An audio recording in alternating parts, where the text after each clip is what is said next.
જય શ્રી કૃષ્ણ અને જય સ્વામી મિત્રો। તો આજે છે અમારો ફિયાનો મંડપ અને અમે પહોંચી ગયા છીએ ફાર્મમાં અને ફાઇનલી કરી દીધી છે મંડપની વિધિ પણ ચાલુ અને પછી અમે બધા ભાઈઓનો મંડપ રોપવાનો વારો અને પછી અમે તો થોડુંક શૂટિંગ કરી લીધું। રીલ્સ તો તમે જોઈ જ હશે અને પછી અમે તો ગોરા કુંભારના સાંકડાને હોશે હોશે વધાવી લીધો અને વધાવવાનો તો 4 જણાને જ હોય પણ અમને ફોટા પાડવાના શોખીન રહ્યું ને એટલે અમે બધાએ ચાલો કરીને ફોટા પડાવી લીધા।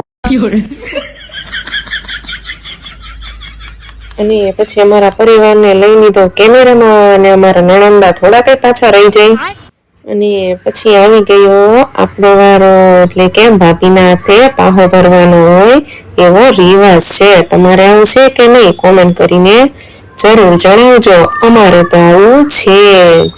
અને પછી તો અમારા બેની બા હાથમાં શ્રીફળ લઈને લટક મટક મળ્યા હાલવા અને અમારી પાસે જે એક નવો રિવાજ છે એ આગળ તમને બતાવું।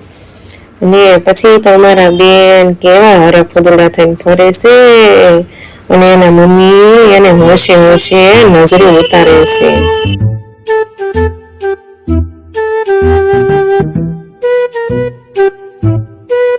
જો મેં કીધું તું ને કે જે રિવાજ છે તો આ છે રિવાજ ઉકળી નોતરવા જાય માડું નાખીને પછી અને જ્યારે વળાવે ને ત્યારે પાછું એને ઉઠાડવા જવાની હોય તો અમે એ રિવાજ પણ પૂરો કરી દીધો અને પછી આવી ગયો ફઈ ફમકિયાળા ને જળ વાસવાનો વારો અને પછી તો બધા કેમ પાછળ રહી જાય અને પછી આવી ગયા અમે પીઠી ચોળવા માટે પણ આ એક રિવાજ જ છે કે ભાભીને પણ પીઠી ચોળવાની હોય એ પણ પહેલા તો અમે બે ભાભીએ થઈને પીઠી ચોળી દીધી અને પછી આવી ગયા અમારા બેન એના જીજાજીને ચાંદલો કરવા માટે અને પછી એ લોકો આવી ગયા ચુંદડી ઓઢાડવા માટે। તો રીલ્સ ગમી હોય તો લાઈક ને શેર કરો, સબસ્ક્રાઇબ કરો અને કોમેન્ટ જરૂર